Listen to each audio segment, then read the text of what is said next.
Bonjour à tous, donc en direct de Cartagena en Colombie. Regardez mon invité du jour, donc je le présente. Salut à tous, Gabriel Flom. Gabriel Flom, grand maître international du jeu d'échecs. Il est passé grand maître l'année dernière. Donc c'est vraiment un super titre, hein, puisqu'en France, c'est vrai qu'il y a moins de 100 grands maîtres. C'est vraiment un titre incroyable qui est très difficile à décrocher. Et je suis très honoré de l'avoir aujourd'hui sur ce live. C'est un plaisir de vous retrouver sur ce live qui a lieu tous les mercredis en général à 20h30. Aujourd'hui a été décalé à 21h. Et on va faire d'ailleurs une petite pause pendant ces vacances pour revenir plus fort à la rentrée, avoir beaucoup plus d'invités parce que je pense que vous aussi vous êtes heureux de retrouver des invités. Donc le thème du jour, Gabriel, c'est comment penser comme un grand maître. Alors on imagine bien que c'est une question qui n'a pas forcément de réponse facile, qu'il va falloir détailler et surtout c'est peut-être un niveau qui est inatteignable pour certains, vous pensez, mais en réalité vous allez voir qu'il y a beaucoup de préjugés, on va essayer de les démystifier un petit peu ensemble. Qu'est-ce que tu en penses, Gabriel, à cette question au premier abord? Comment tu l'aborderais? De quoi tu veux nous parler aujourd'hui? De quoi on peut parler? Déjà par rapport à la question, comment on pense comme un grand maître, je pense qu'il y a plusieurs façons de penser. Il y a plusieurs écoles. Personnellement, j'ai appris, on va dire, de certains entraîneurs qui mettaient l'accent énormément sur le calcul. Énormément sur le calcul et pas trop sur les ouvertures. Et moi, personnellement, pour moi-même et pour mes élèves, ça a énormément aidé. Ça veut dire, je vois la façon comment ils pensent. Ils peuvent penser comme un grand maître en calcul, mais après, par contre, ils vont être très paresseux de travailler les ouvertures. Et à un certain moment ça peut peut-être caler. Mais sinon, c'est des joueurs qui peuvent battre plusieurs grands maîtres, plusieurs maîtres, qui sont 2000, 2100. Ils ont déjà battu des grands maîtres.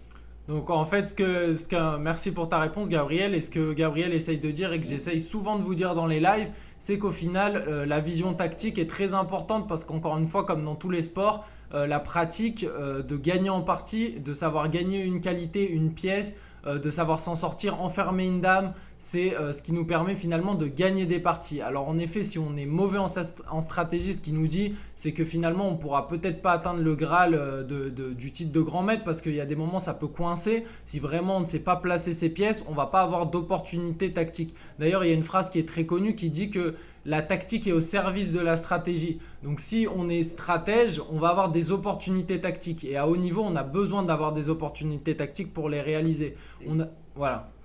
Qu'est-ce que t'en- comment elles se trouvent généralement ces idées tactiques? C'est avoir des patterns. Comment on dit des patterns?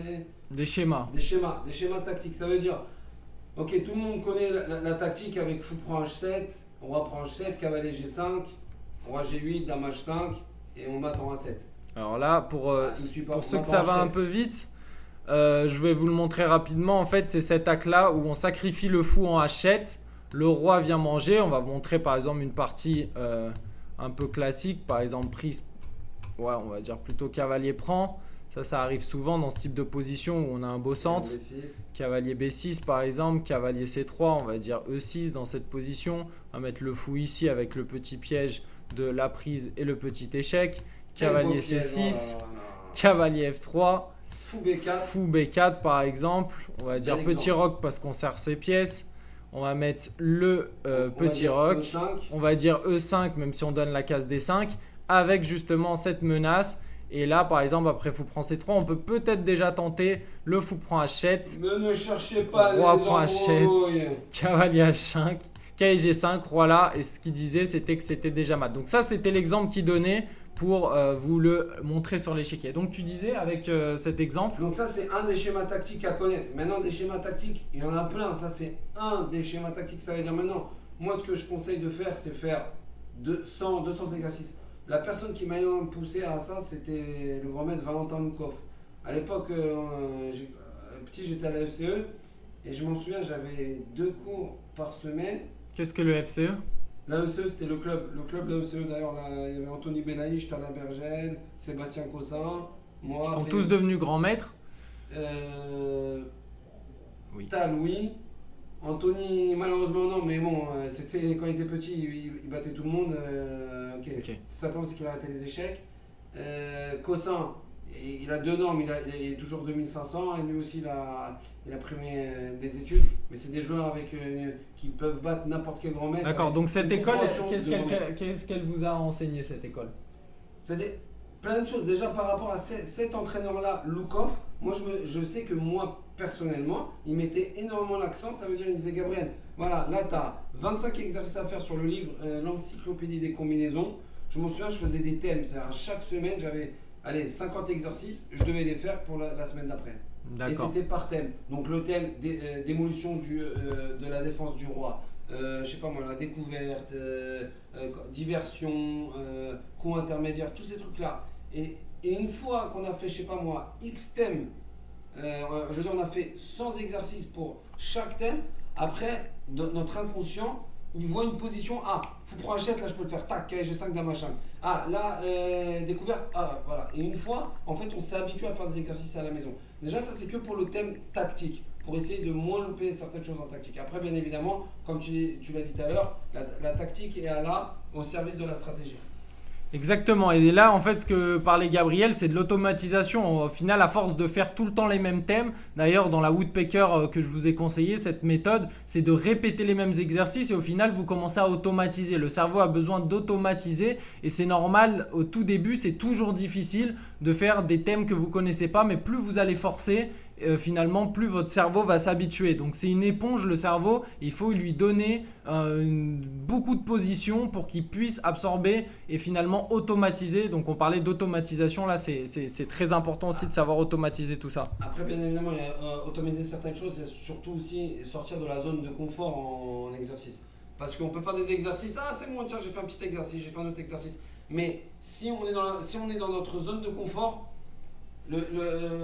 l'entraînement, je pense pas il va être au top. Après, c'est très bien de faire ces exercices, mais il faut sortir absolument de la zone de confort. Après, bien évidemment, quand on rentre dans le sujet tactique, il faut savoir aussi comment calculer. Parce que, ok, on peut avoir ces schémas-là, mais après, comment calculer? Est-ce qu'on doit faire des coups forcés, pas des coups forcés? Comment on arrive à avoir certains coups forcés? Ça, ces choses-là, je pense que c'est plus avec un entraîneur, le fait de faire. Moi, généralement, avec mes élèves, je fais généralement 15-20 exercices ensemble, une trentaine. Et après, une fois que je sens qu'il peut être autonome, après, je lui donne les exercices et il les fait. Mais déjà, je veux savoir s'il arrive à bien faire attention à ce qui s'appelle échec, prise, menace. C'est généralement des coups forcés. Généralement, regardez, fais faut prendre 7. On va revenir sur la position. Donc ici, on va dire, je sais pas, une personne, il a fait 100 thèmes sur ce sacrifice-là. Par contre, il connaît juste ce thème-là. Là, en fait, dans cette position-là, donc fou prend H7. Pourquoi on dit que c'est un coup forcé? Parce que le roi, il est en échec. Donc je suis obligé de faire quelque chose par rapport à cet échec. Là, bien évidemment, je ne suis pas forcé de prendre, mais en tout cas, je suis forcé de jouer le roi. Donc déjà, au moins, on a ce qui s'appelle forcer notre adversaire à faire un coup que lui, peut-être, il ne pouvait pas faire. Donc notre calcul, après, il est rétréci à calculer. Donc c'est plus facile. S'il ne prend pas, eh ben, on est content. Ça veut dire, ok, on a pris un pion gratuit. Par contre, s'il prend, donc là, on fait G5. Là, bien évidemment, il n'y a pas quelque chose de forcé. Il peut venir en G6, mais en tout cas, encore une fois, on a fait un échec. C'est-à-dire le fait d'avoir fait un échec, on le force à faire quelque chose par rapport au ce roi. Ça s'appelle, c'est pour ça que des coups forcés s'appellent échec, prise, menace. Généralement, quand on prend quelque chose, notre adversaire, il va vouloir reprendre parce que sinon, on a gagné du matériel gratuitement. Donc, il va reprendre. Donc, s'il reprend, ça va être généralement, encore une fois, une variante forcée. Et les menaces, généralement, si on va attaquer la dame ou attaquer quelque chose d'important, notre adversaire, il va réagir par rapport à ça, parce qu'il va pas vouloir donner sa dame ou donner une pièce importante. Peut-être qu'il peut, après c'est peut-être un sacrifice, je sais pas, positionnel. Là, par exemple, il peut donner la dame, c'est pour ça que c'était mieux de prendre le fou. Mais généralement, ce qui s'appelle, c'est les échecs, les prises, les menaces sont des coups forcés. Et un entraîneur que j'ai eu, Dan Ramesh, qui lui aussi parle énormément des point break, des cassures de pion. Ouais. Cassure de pion. Cassure de pion aussi, généralement, c'est des coups qui peuvent être forcés. Donc voilà, ça, c'est les coups à calculer. Quand on va être en calcul, à calculer pour avoir on va dire une ligne qui va être facile à calculer parce que ça va être une ligne forcée. Super, merci Gabriel. Donc, on va saluer un petit peu les personnes qui sont arrivées sur live. Donc, on a Cyril, Vincent, Florian qui nous dit qu'il a quelques problèmes pour se connecter à cause des problèmes de connexion. Donc, alors, pour les problèmes de connexion. Maxime, Sébastien. Bonjour à vous tous. Et donc, on va continuer. Alors là, on a une question qui est très pratique, puisque j'ai l'habitude de répondre à des questions chaque semaine. Donc, c'est pas mal quand vous nous posez des questions. N'hésitez pas en tout cas à nous poser des questions. Donc là, il y a Maxime ensuite qui nous pose une question. On va d'abord traiter celle du coup de Cyril qui nous dit: j'attaque les hostilités dans une ouverture italienne avec les blancs. Est-ce que proposer l'échange des fous de case noire en E3 pour libérer la colonne F est bon malgré la perte du pion de protection du petit roc?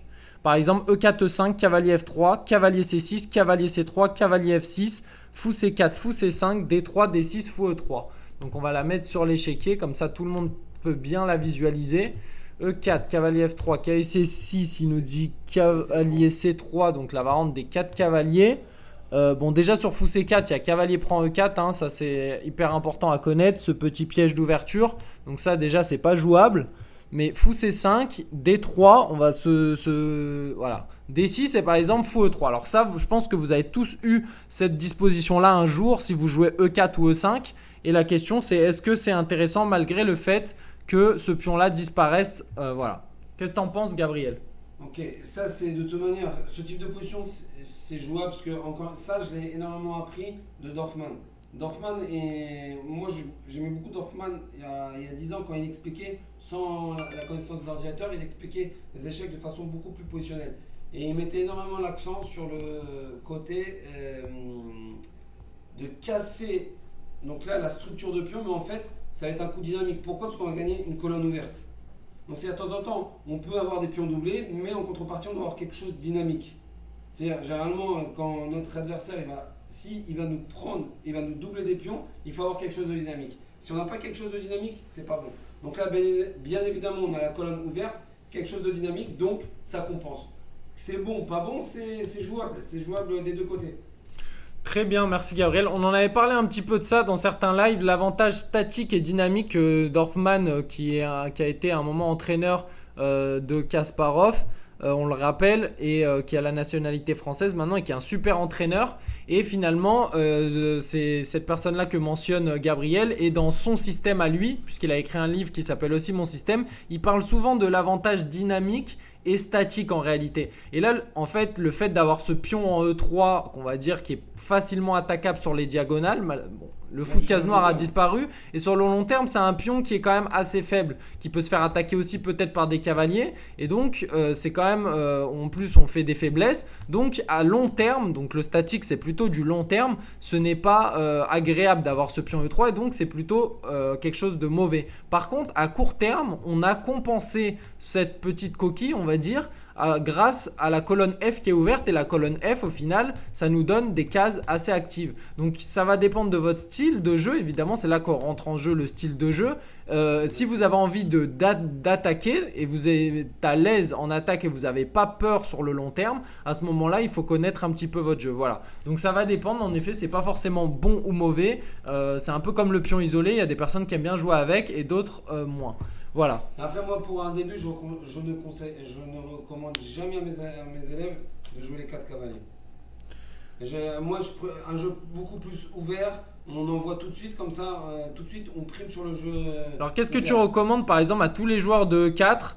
Moi, par exemple, je sais qu'à mes élèves, j'aime bien leur conseiller l'italienne, qui est une ouverture en même temps stratégique, qui peut être tactique et qui est jouée par le plus haut niveau, et pas trop non plus théorique, on va dire, pour le coup. Qu'est-ce que tu en penses, Gabriel? Qu'est-ce que tu conseilles, toi, à des personnes qui débutent, on va dire, entre 800 et 1400 sur chess.com quand ils jouent E4? Personnellement, je suis pas d'accord avec. Enfin, pas d'accord, c'est-à-dire, je fais pas partie de cette école-là. Moi, ça va être une école pas jouée ni d'italienne, c'est joué pour l'instant soit. Comment ça s'appelle l'espagnol d'échange. Pourquoi? C'est deux styles, c'est soit l'espagnol d'échange, soit l'écossaise. Et je vais expliquer pourquoi. L'espagnol d'échange, parce que maintenant on joue une structure de pion. Attends, on a été déconnecté, il me semble. On va voir comment ça se passe. Peut-être erreur de Wi-Fi. On va voir. Donc c'est la première fois qu'on fait ce live ici. De toute façon, ce live est en train d'être enregistré. Donc là, cette partie-là, sur YouTube, vous la voyez. Mais c'est vrai que si on a été déconnecté, on va essayer de se reconnecter. Alors, tuc. Déconnecter, reconnexion dans 3 secondes. On va voir, tentative de reconnexion. Pas de reconnexion, hein. Crash, ouais. Crash. Quelqu'un qui dit vive la Colombie. Ah oui, alors on a été déconnecté tout simplement au niveau d'internet en fait. Donc c'est pas d'internet. On va essayer de se reconnecter. Non, c'est bon. Je vais faire un partage de connexion, je pense. Je vais voir. Je fais un souvenir, moi c'est limité. Si, ouais, c'est comme tu veux. Vas-y. On va le faire rapidement. C'est un peu de temps. Ouais, pas de souci. Ouais, En attendant, je vais le dire. il est là. Ça y est. Où ça? Bah, tu vas tout de suite là, il va tout de suite Attends, apparaître. je vais arriver. Hop. C'est les aléas du direct. Redmi. Redmi. Ok. Ah, on a été reconnecté sur le réseau classique. Je fais quoi, je déconnecte? Ouais, tu peux déconnecter. Par contre, la reconnexion, elle est dans 40 secondes. Ça serait bien de se reconnecter plus vite. On va voir. Bon, en tout cas, on se reconnecte dans 40 secondes. Pour ceux qui regardent le replay, ne vous inquiétez pas, on va continuer. Vous pouvez avancer de quelques secondes, sinon. Voilà, il reste 24 secondes. Je vais dire aux gens qu'on arrive.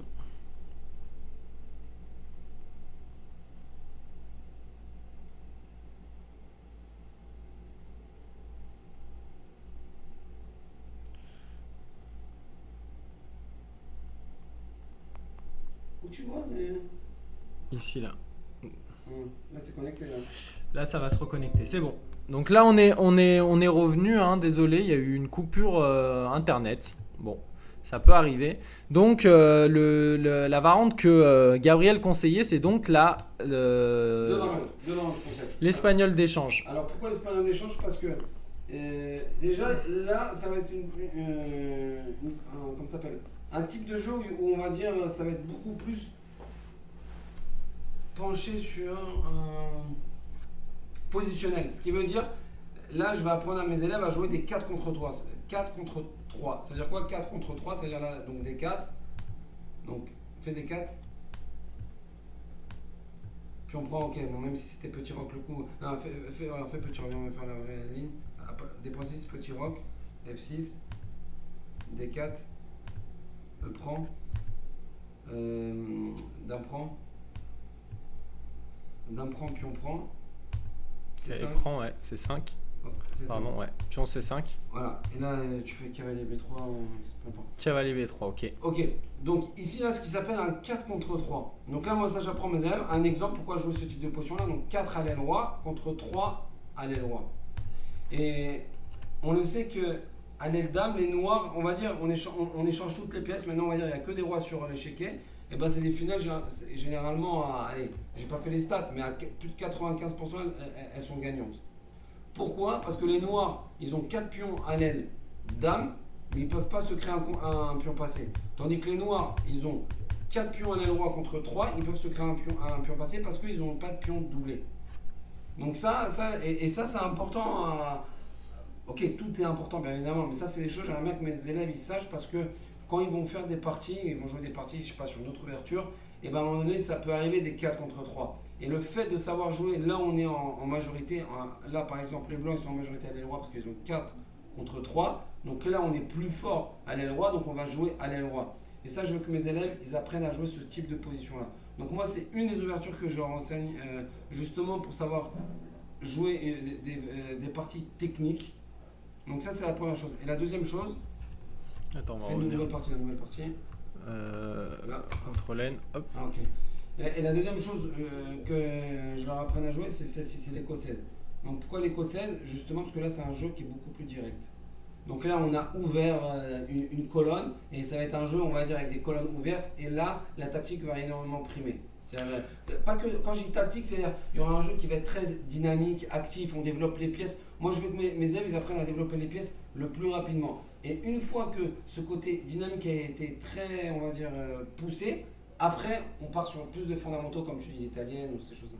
Exactement. Donc après, on n'a pas tout à fait la même école avec Gabriel, je me rends compte, et puis chacun a l'habitude, et c'est ce qu'il disait au final. Après, ça va dépendre des élèves. Moi, je me suis rendu compte qu'il y a beaucoup d'élèves qui jouaient, par exemple, l'écossaise, notamment grâce aux vidéos de Blitzstream qui sont très bien faites, qui proposent cette ouverture. Et donc, beaucoup de personnes qui débutent jouent l'écossaise. Sauf que je me suis rendu compte qu'il y avait quelques élèves, par exemple Kélian, un de mes élèves, qui s'en sort assez mal avec ses positions ouvertes parce que finalement, il a pas ses principes. Enfin, ça va pas forcément ses colonnes ouvertes et donc l'italienne, c'est un petit peu plus solide pour lui.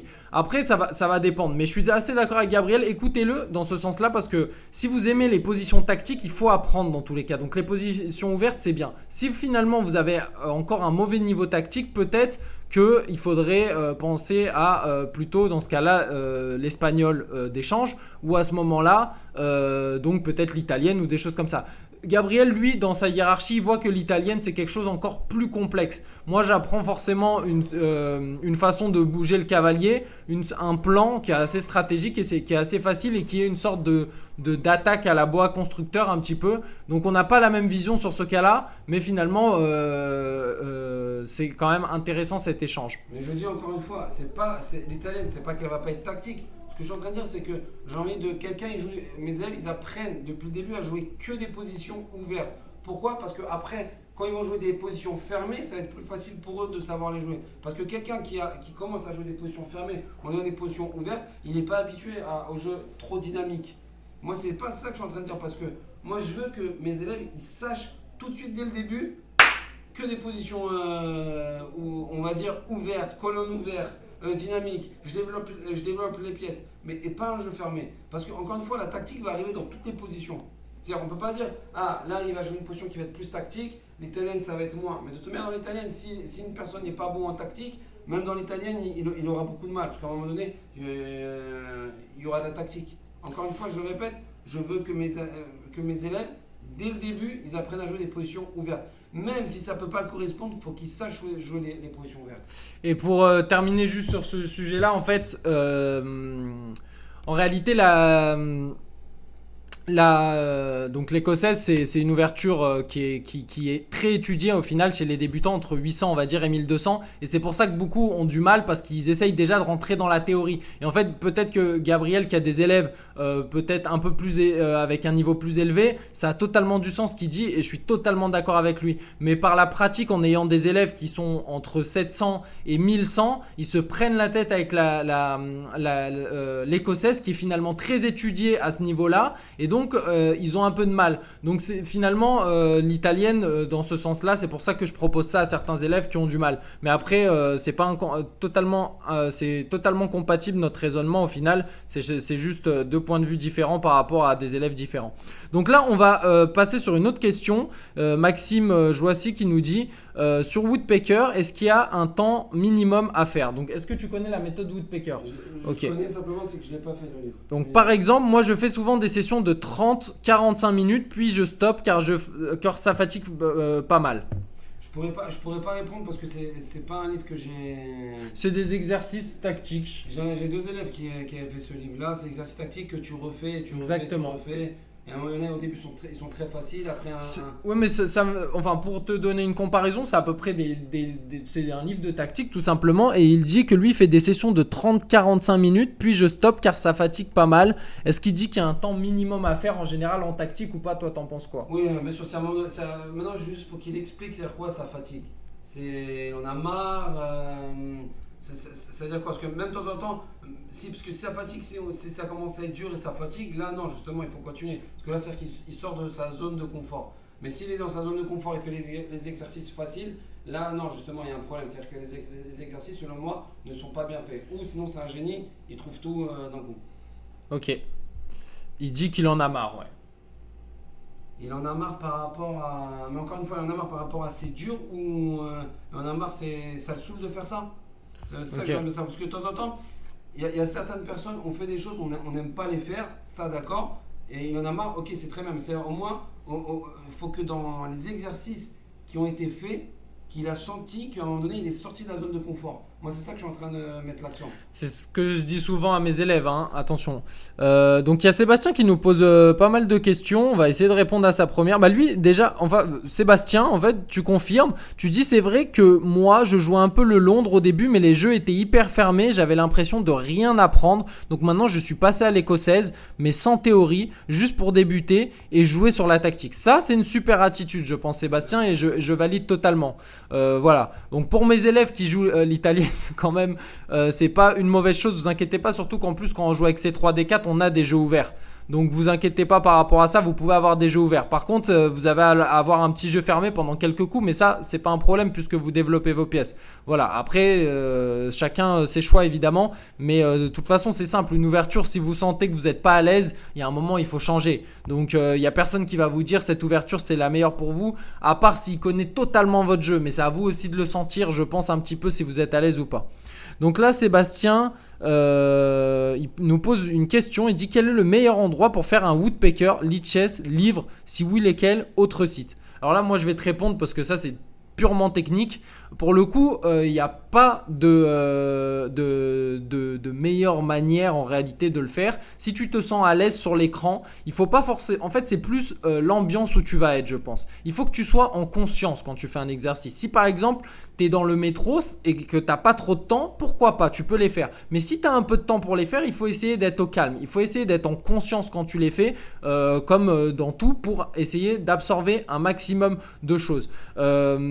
Si par exemple tu automatises, là tu peux le faire dans le métro et tu es dans la phase d'automatisation, tu les fais rapidement et il n'y a pas de souci. Mais si tu veux vraiment sortir de la zone de confort dans ta réflexion, il faut que tu sois concentré. Donc après c'est à toi de voir. Si tu aimes bien avoir les yeux posés sur un bouquin, c'est très bien un bouquin. Si tu as envie d'avoir les yeux posés sur ton ordinateur, ça va. Attention à l'ordinateur, par contre, il y a quelque chose que moi je répète tout le temps, c'est bien faire les exercices et mal les faire. Sur un livre, tu as beaucoup plus de chances de bien faire les exercices parce qu'il faut aller regarder la réponse au fond du livre. Sur Internet, on est tenté de tenter un coup. Et les tentatives, c'est ce qui pourrit un petit peu notre entraînement en ligne. Moi, je essaye de lutter contre ça et d'insister contre mes élèves parce qu'ils me disent oui, j'ai fait la Woodpecker et moi, je peux regarder les tentatives qu'ils ont faites. Donc, parfois, je vois 150 tentatives pour 30 exercices. C'est un ratio qui est énorme. Au final, autant jouer au loto à ce moment-là. On ne va pas essayer de tenter.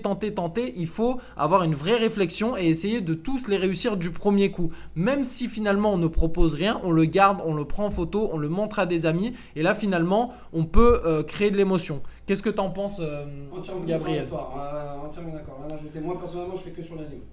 Par exemple, vous voyez à l'ancienne. Donc Gabriel, il a même ramené son livre de tactique à la plage hier. J'ai 3 livres de tactique dans mon, comment ça s'appelle, dans ma valise. Donc bonsoir à Frozigoul qui vient d'arriver. Donc là on a Maxime qui nous dit oui, par contre j'en ai résolu quelques-uns, puis au bout de 45 j'ai envie de faire autre chose, une partie ou autre chose que les échecs. Encore une fois, les histoires des 45 minutes du temps, tu peux même faire 2 heures, il n'y a pas de souci. Encore une fois, est-ce que tu es sorti de ta zone de confort? Cette question-là, je la répète. Si j'ai pas encore entendu de réponse par rapport à ça. Est-ce que tu es sorti de ta zone de confort? Qu'est-ce que ça veut dire sortir de zone zone de confort? À un moment donné, il fait l'exercice, et là il se dit putain, c'est quoi ça? J'arrive pas à trouver. Et là, il sent qu'il y a quelque chose qui n'arrive pas. Et là, ça peut sortir de la zone de confort. Et là, tu sens quand quelqu'un il est dans ces moments-là, là il va progresser. Parce que là, après, il va essayer de se poser tout de suite les questions, comment y arriver. Super. Donc c'est vraiment te repousser dans les retranchements en réalité. Encore une fois, comme je dis souvent, dans tous les sports, on va souffrir un petit peu à l'entraînement. C'est normal. Donc dans tous les sports, à un moment, le muscle il va faire mal, il faut le tirer, il faut l'entraîner, etc. Là, aux échecs, c'est quoi le muscle qui travaille? C'est le cerveau. Donc à un moment, on va avoir une douleur, c'est de la frustration, c'est je ne trouve pas, je vais souffler, comme dans un sport tout simplement. Et donc si on n'arrive pas à avoir ces sensations-là, ben, vous n'allez pas progresser. Ne vous étonnez pas que juste en jouant, vous ne progressez pas. Souvent, j'ai beaucoup de personnes qui me disent moi je joue tous les jours, tant d'heures par jour et je ne progresse pas. Mais on ne progresse pas en faisant que des parties. Ce n'est pas possible. Il n'y a aucun sport où on progresse en faisant que jouer normalement. Il faut s'entraîner, il faut apprendre les bonnes pratiques. Voilà. Alors, je vais lui donner un exemple. Bah, quand on était à la plage ensemble, à un moment donné, donc moi personnellement, voilà, moi je travaille avec Bilal, normalement c'est tous les jours, là une petite période non, mais normalement c'est tous les jours et on fait des exercices tactiques ensemble. Ok, Bilal Belharsane, grand maître français, algérien. Et là, on était à la plage, et à un moment donné, j'avais fait des exercices et je sentais qu'ils étaient faciles. Donc là, je me suis dit, je suis pas vraiment en train de travailler parce qu'ils étaient faciles. Après, avec Samuel, On les a a fait à proposé de l'aveugle. les faire à l'aveugle. Et à l'aveugle, là, par contre, c'était un peu plus dur. Et là, j'ai senti quelque chose où je devais travailler ce qui s'appelle la visualisation. Ça qui m'a énormément appris ça, c'est encore une fois le grand maître indien Ramesh. Mon entraîneur, à un moment donné, il m'a dit que alors, en visualisation, j'étais pas assez fort où je devais être. Et pourquoi ça aide la visualisation? Bien évidemment, quand on fait, je sais pas, moi, on est en partie, on doit calculer un moment une ligne sur 7-8 coups, bah faut visualiser la position jusqu'au bout. Et ça, ce travail-là que Ramesh, à un moment donné, il m'avait fait, c'était à l'aveugle. Et à l'aveugle, j'avais un peu plus de mal. Donc voilà, là avec Samuel, j'ai dû travailler à l'aveugle. Et là, j'ai ressenti l'exercice, il était un peu plus dur. Parce que quand je le voyais, je me dis, là, il est trop facile ça. Pourtant, c'était le médium. Mais il y avait certains exercices médium qui étaient plus durs. Bon, là, j'ai dû tomber sur 5-6 exercices. Donc voilà, là, je suis sorti de la zone de confort. Pour revenir un petit peu sur la question, en fait, comment penser comme un grand maître, en réalité, c'est comment bien penser dans un sens. Parce qu'un grand maître, c'est une évolution. Aux échecs, on a des paliers, on avance. Ça prend du temps. C'est totalement normal. Plus on est jeune, moins c'est susceptible de prendre du temps. Parce qu'en réalité, quand on est jeune, parfois on voit des gamins qui ont 10 ans et qui parlent déjà 4 langues. Pourquoi? Parce qu'au final, évidemment, si on étudie un petit peu comment marche le cerveau, quand on est plus jeune, on a plus de capacité à absorber des informations. Donc forcément, si on lui met beaucoup d'informations à un jeune joueur dans la tête, il peut passer tous les paliers très très très vite. Par contre, ça marche de la même façon, c'est des paliers à avancer. Et pour ça, en réalité, il faut adopter les bonnes pratiques. Et pour ça, écoutez les personnes comme nous qui vous disent des bonnes pratiques à faire et finalement, vous allez commencer à bien penser. Et un grand maître, en réalité, il a les bonnes pratiques, il continue à penser et il a réussi à grimper ses échelons. Et il y a parfois même des grands maîtres qui se retrouvent dans les mêmes problèmes, on va dire, psychologiques que quelqu'un qui pourrait avoir 1600 ou 1800. Il a des problèmes psychologiques. Il a juste beaucoup plus de savoir, mais ses problèmes psychologiques, ça va être à peu près pareil. Il a un palier qui n'arrive pas à avancer. Donc pour ça, il faut essayer d'identifier vos problèmes. En général, c'est bien de le faire avec un professeur parce qu'il va les identifier plus rapidement. Mais si vous arrivez à le sentir comme Gabriel l'a senti par exemple, dont on parlait à la plage, que c'était mieux de travailler la visualisation, normalement c'est du bon sens de savoir ce qui vous manque. Finalement, si vous perdez tout le temps votre dame au bout de 10 coups, si vous commencez, vous vous rendez compte qu'il faut que vous travaillez la tactique. Puisque finalement, vous ne savez pas quand c'est que votre dame allait être prise. Donc, quand vous avez des bonnes pratiques, vous commencez à bien penser. Et donc, petit à petit, vous avez l'attitude pour progresser, peut-être un jour devenir grand maître quand vous aurez passé beaucoup de paliers. Voilà, tu valides ce que je dis ou Ouais, pas? je valide. Ok, super. Est-ce qu'on a d'autres questions? Sinon, on va peut-être essayer d'analyser certaines positions. Voilà, n'hésitez pas à nous poser des questions. On a encore une petite demi-heure avec vous. Sinon, on peut peut-être regarder une partie, commenter une partie de la Coupe du Monde qui est en train de se passer. La Coupe du Monde très intéressant pour voir comment réfléchit Gabriel sur ces positions-là. Est-ce que ça vous tente? N'hésitez pas. Moi, j'attends du coup vos questions. On va attendre une petite minute et en attendant, je vais quand même aller regarder ça. Tu me conseilles un site pour regarder la Coupe du Monde? Chessbomb. Chessbomb, on va regarder. Ok. Ouais, sur l'ordinateur c'est Chessbomb, par contre sur le téléphone c'est Follow Chess. Ok. Fini le tout premier. Alors, Gorit, le tout premier. Donc, il dit que pour regarder les échecs, Gabriel, il aime bien, il conseille Chessbomb sur l'ordinateur et Follow Chess, l'application Follow Chess sur le téléphone. Est-ce que tu veux regarder une partie en particulier que tu veux commenter une partie qui t'a inspiré? Un rapide, un lent. Il faut dire que déjà ça a été très dur ce tournoi. Attends. Très belle partie. Hop, je l'ai vu. Ah, c'est... J'ai pas encore. Il y a le Chilien aussi qui a sacrifié la dame contre Andersen. C'est celle-ci dont tu parles? C'est exactement ça. C'est bien, t'as à l'affût, je vois. Toujours, moi. Toujours. Vous voyez, le grand maître dit que je suis à l'affût, donc les bonnes infos. Donc là, on va parler... Quand tu l'as vu cette partie? Je suis un petit peu quand même mais l'actualité. C'était quand? J'ai vu la fin parce qu'ils ont comparé cette partie-là il y a de plus en plus de mèmes sur les échecs et ils ont dit c'est vrai que Andersen de l'époque, d'ailleurs ça a fait écho parce que sur l'école d'échecs il y a une formation vidéo formation sur les champions du monde officieux dont figure Andersen, le fameux Andersen de l'époque et donc ils ont fait une comparaison avec le Andersen de l'époque qui avait fait un sacrifice de dame incroyable. Je crois que c'est sur Chess 24 avec Andersen qui finalement s'est pris un sacrifice de dame. Donc on a été encore déconnecté. Ça, c'est pas très agréable. Est-ce que tu peux me partager la connexion? On va se reconnecter. Donc ouais, il faut savoir que ici il y a des déconnexions, mais bon, ça sera pas toujours ici. De toute façon, là, c'est vraiment ponctuel. Ok, donc dès que je vois, je me connecte. Ça va être un peu plus rapide, j'espère cette fois-ci la reconnexion. Je ne te vois toujours pas. Ok, je te vois. Ok. Ah oui.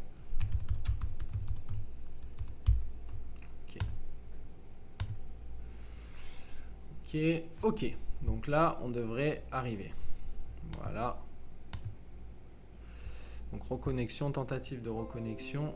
Voilà. Donc on est de retour. Excusez-nous. Donc encore petite déconnexion, mais ça devrait plus arriver puisqu'on est en partage de connexion. Donc ça, c'est plutôt agréable. J'essaye de régler l'échiquier pour qu'on puisse le voir. J'arrive. Alors, on va faire hop.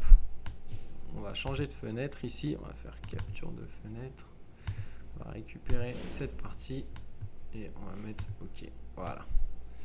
Ok, donc on a cette partie. Vous voyez, donc là, on est à la fin de la partie. Hein, juste incroyable. Alors, qu'est-ce que tu veux nous apporter? Ah, je voulais arriver moi justement. Comment on est arrivé là justement? Ah oui, bah alors on va le faire. On va défiler la partie. On va faire défiler la partie, évidemment. Alors, hop, on va essayer de pas trop couper. Voilà, là, on voit bien les lettres, on voit bien les cases. C'est super. Donc là, on va faire défiler la partie. Donc là, les gens voient la partie de ça. Ouais. Alors, vas-y, commente-la et dis-nous comment toi tu réfléchis face à ça et essaye peut-être à chaque fois d'aborder. Là, il a réussi ça parce qu'il a travaillé ça. Ok, bon, déjà, l'ouverture, c'est pas ça que je voulais en arriver. Bon, l'ouverture, que vous sachiez évidemment à ce niveau-là, ils sont tous très bien préparés et c'est normal parce qu'on est au top niveau. Mais si vous avez moins de 1500, ne vous tracassez pas avec les ouvertures, honnêtement. Ça dépend qui, hein, ils sont pas du tout bien préparés. Hein. Je vais pas citer de nom, mais pas du tout bien préparés. D'accord. Donc, ok. Moi, là où je veux en arriver, voilà, c'est là où je veux en arriver, je vais vous dire. C'est à ce moment-là. Donc là, déjà, quand on parle d'attaque, ça maintenant ça s'appelle pour comprendre le jeu au niveau de l'attaque. Quand on parle d'attaque, il faut généralement ce qui s'appelle un ratio de pièces pour attaquer. C'est-à-dire là, si on n'a qu'une dame, on va pas faire KF3F2 si on n'a qu'une dame qui nous reste sur l'échiquier, bien évidemment. Généralement, pour attaquer, il nous faut 3 pièces minimum. Pourquoi 3 pièces minimum? C'est comme le sacrifice qu'on a vu en H7. Une pièce qui va sacrifier, donc le fou en H7 si on s'en souvient. Une pièce qui va supporter ou aider, donc c'était lequel? Le cavalier en G5. Exact. Et généralement, quelle est la pièce qui va mater? La dame. La dame parce que c'est la plus forte. Donc généralement, ça s'appelle le thème des 3 pièces. Donc forcément, si on a 4 pièces, on peut en sacrifier 2 et ainsi de suite.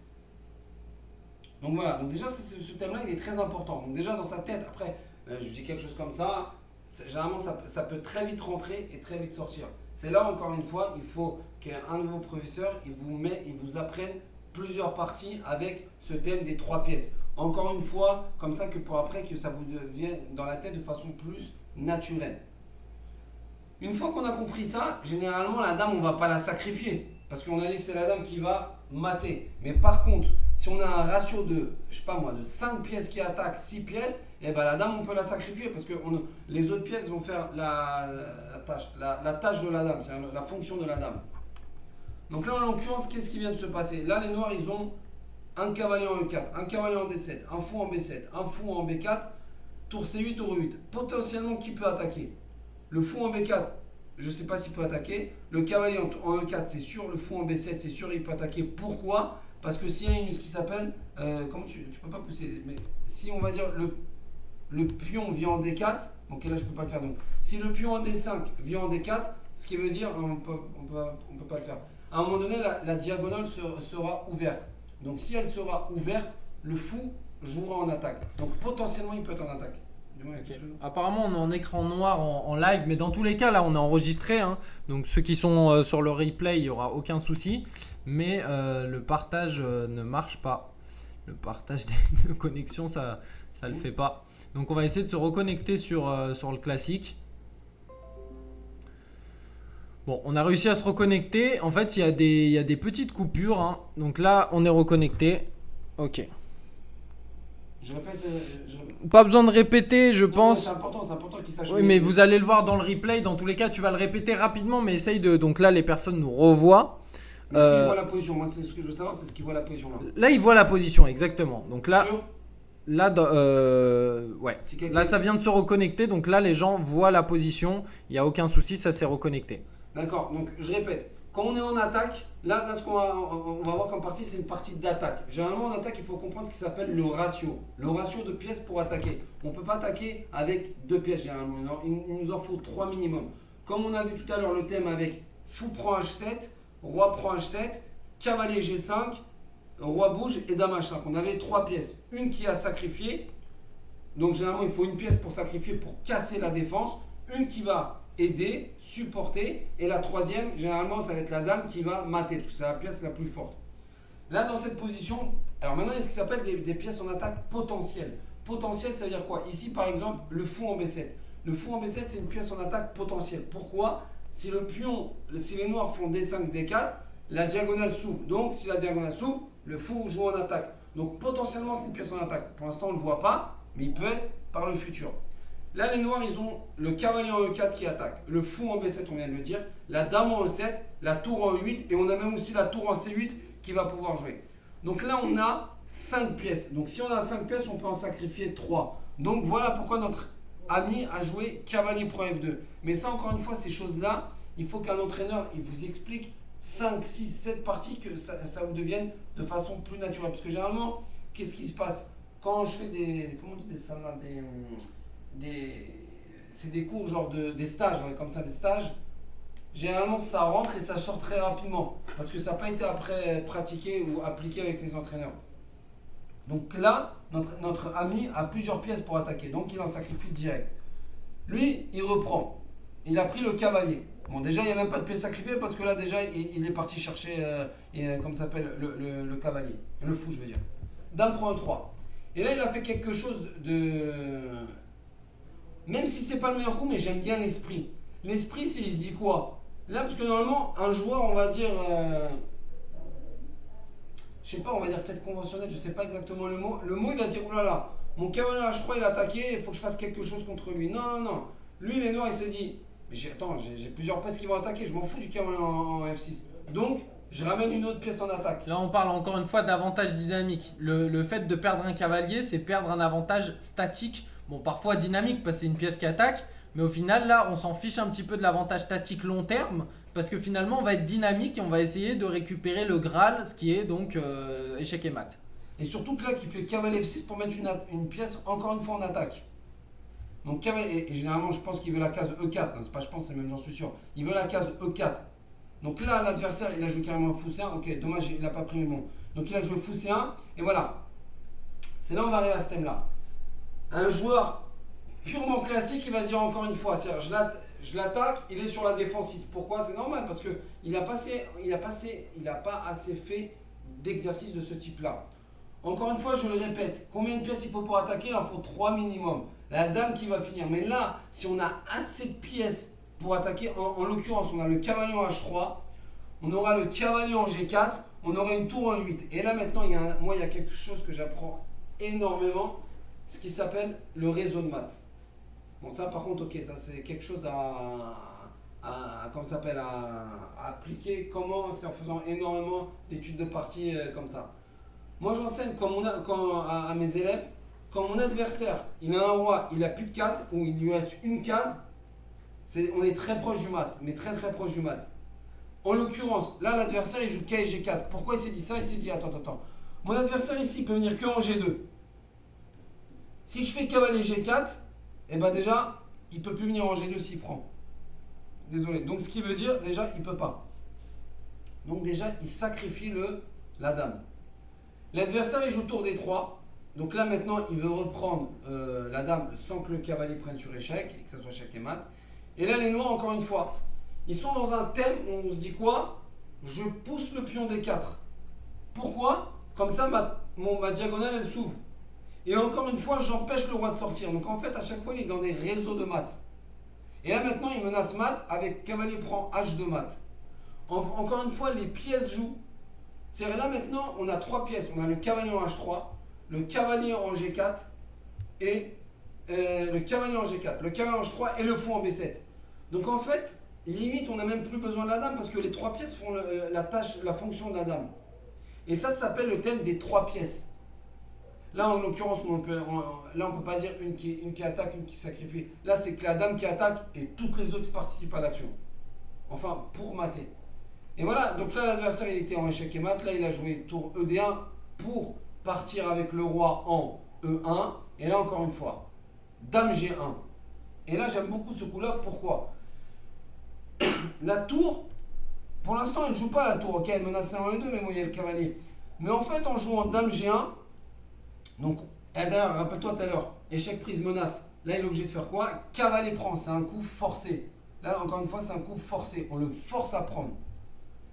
Et là, maintenant, qu'est-ce qui se passe? La tour en 8, soudain, elle participe à l'action. Comment? À empêcher le roi de s'enfuir en E1 et D2. Et là, cavalier prend G2. Donc là, en fait, on a eu 4 pièces qui ont potentiellement, et pas que potentiellement, qui ont été actifs dans l'action, qui ont été les 2 cavaliers, le fou et la tour en 8. Et là, on sert même sans dame, on n'a même pas besoin de la dame pour mater en fait. Généralement, on a besoin de la dame, mais là, on n'a pas eu besoin de la dame. C'est pour ça que moi, c'est un thème que je mets l'accent et je me répète, c'est le thème des 3 pièces. Il faut 3 pièces généralement pour mater. Là, évidemment, on n'a pas eu besoin de 3. On avait besoin de plus parce qu'on a sacrifié la dame. Donc voilà, ça c'est une des parties. Il y a aussi une partie qui est vraiment impressionnante du même style. Ok. Bah super, merci pour cette partie. C'est vrai qu'elle est magnifique. Tout le monde l'a dit. Elle a été pas mal repostée sur les réseaux d'ailleurs. Elle est absolument sublime et c'est super intéressant de voir comment Gabriel finalement nous montre que c'est tout ça pour lui. C'est assez logique en réalité.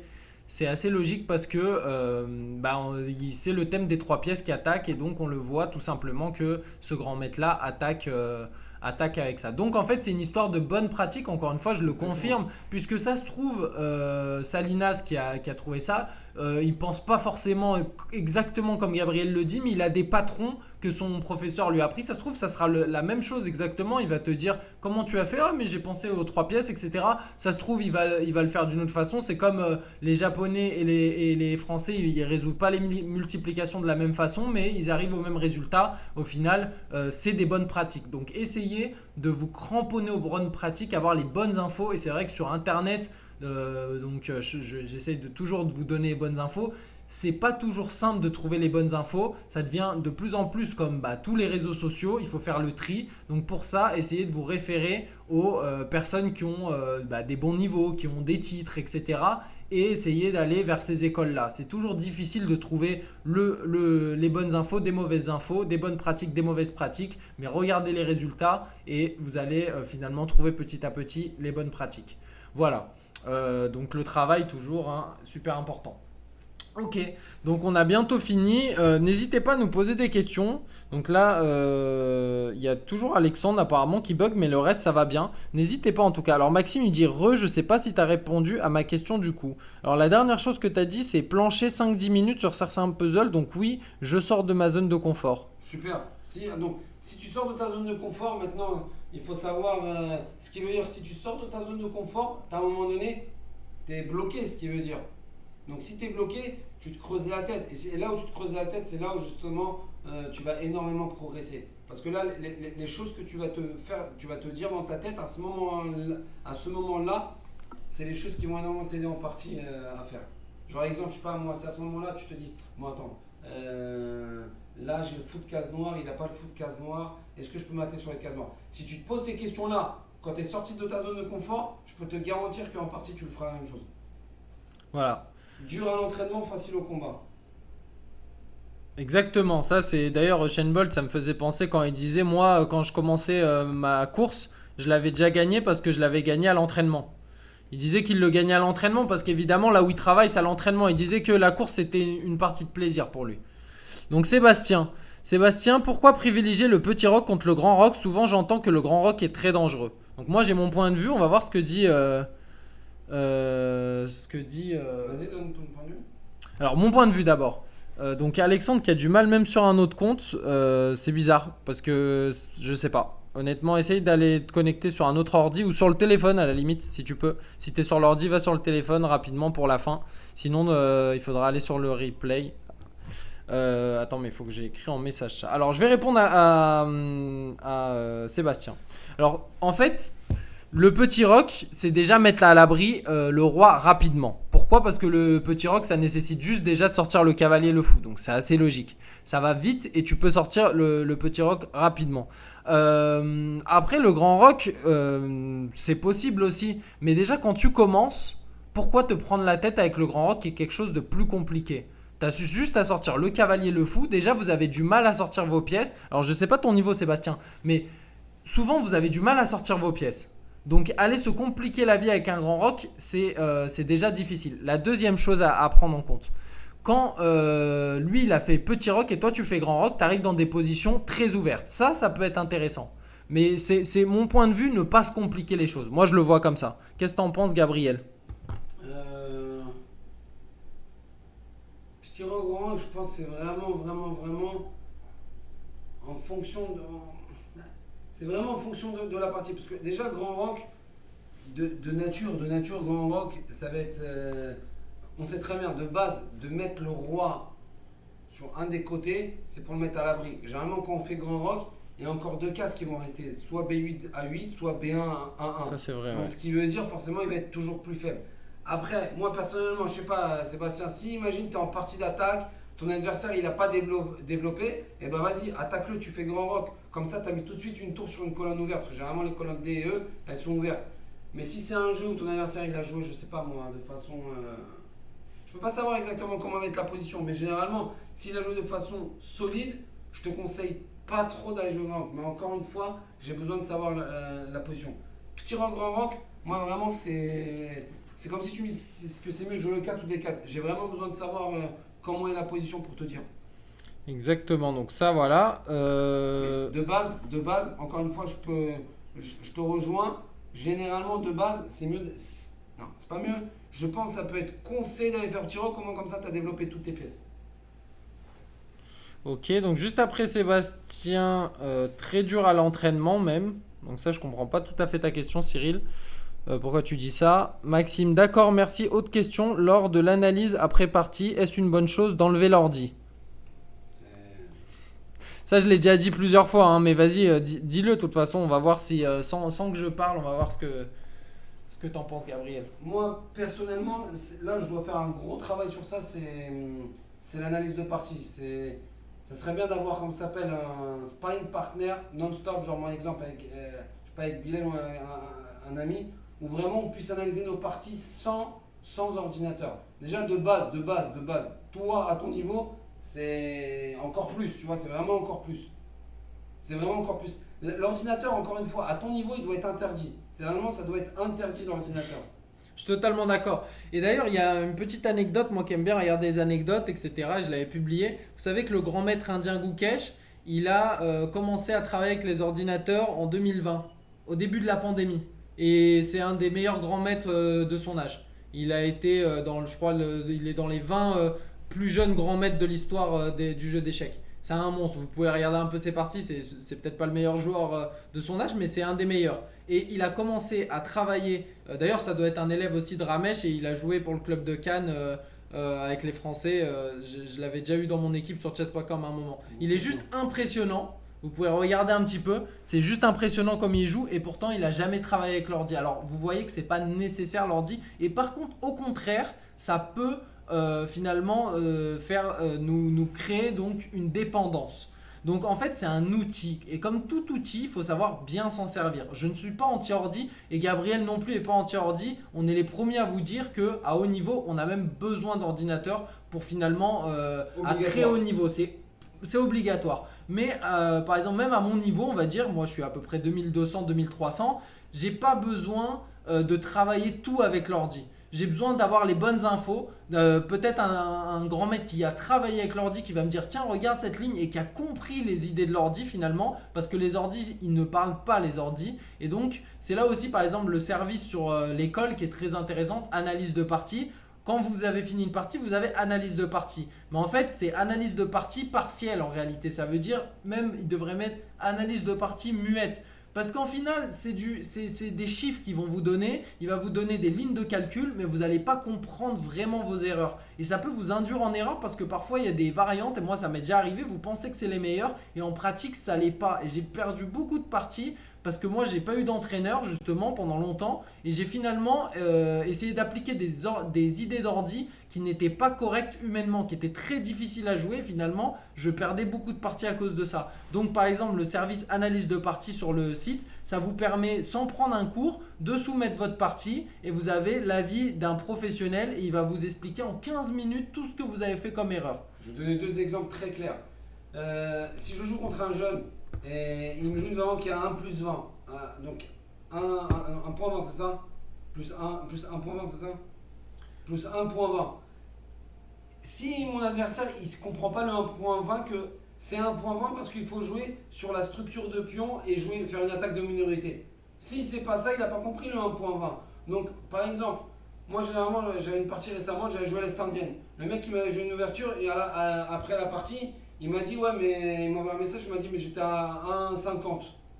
Je lui ai dit ouais ok, il n'y a pas de souci, tu étais à 1,50, je suis entièrement d'accord. T'es mieux, mais bien évidemment je ne lui ai pas dit en face, non mais je savais que tu n'allais pas comprendre pourquoi tu es à 1,50.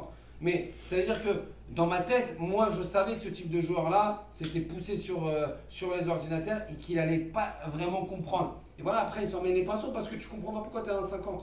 Donc ça va pas t'aider. Et toi maintenant, si tu fais une analyse de partie, tu dis ah merde, là, quand j'ai loupé ça, je passais à plus 2. Mais pourquoi tu passes à plus 2? Si c'est une variante tactique, il n'y a pas de souci. Mais si maintenant tu passes à plus 2 parce que tu devais jouer par rapport au bon cavalier contre le mauvais fou, si tu n'as pas étudié ça, tu comprendras très rarement pourquoi les ordinateurs te donnent plus 2. Et c'est pour ça, moi, j'interdis mes élèves à utiliser l'ordinateur. Dernière question et ensuite on s'en ira. C'est Alexandre qui demande une question très pratique. Il dit si tu as des livres à conseiller sur la Slave et la Caro-Kann, si tu avais des systèmes assez solides à jouer côté blanc. Sur la Caro-Kann, le livre de Ouska, je sais qu'il est bien fait. Alors attends, à chaque fois tu donnes des références mais on va épeler Ouska. Jovanka Ouska, elle a écrit un livre. Comment ça s'écrit Ouska? Houska. Ok, donc ça tu peux chercher Alexandre et c'est traduit en français ou c'est tout en Non, anglais? en anglais. Ça, ok, en mais anglais. Alexandre, je crois que tu t'en sors en anglais, ok? La Slave, c'est un livre, je sais même plus comment il s'appelle, c'est un ancien. Ok, donc Je ça... le chercherai et je le Ok, redonnerai. donc ça Alexandre, on te donnera l'information, pas de souci. Et c'était quoi encore? Et sur la Caro-Kann. Non, mais la Caro-Kann, c'est Jovanka Ouska. Ah ok, la Slave, ok, tu sais pas. Et si tu avais des systèmes assez solides à jouer côté blanc? Système solide, c'est je sais que les systèmes de Londres. Mais Alexandre, c'était un de mes élèves et il joue, il a joué la système call, mais il en a marre de jouer système call parce qu'il joue tout le temps le même système. Et ça le fatigue de jouer tout le temps le même système. Il a envie de jouer des positions ouvertes, mais je pense que dans sa question, il dit assez solide.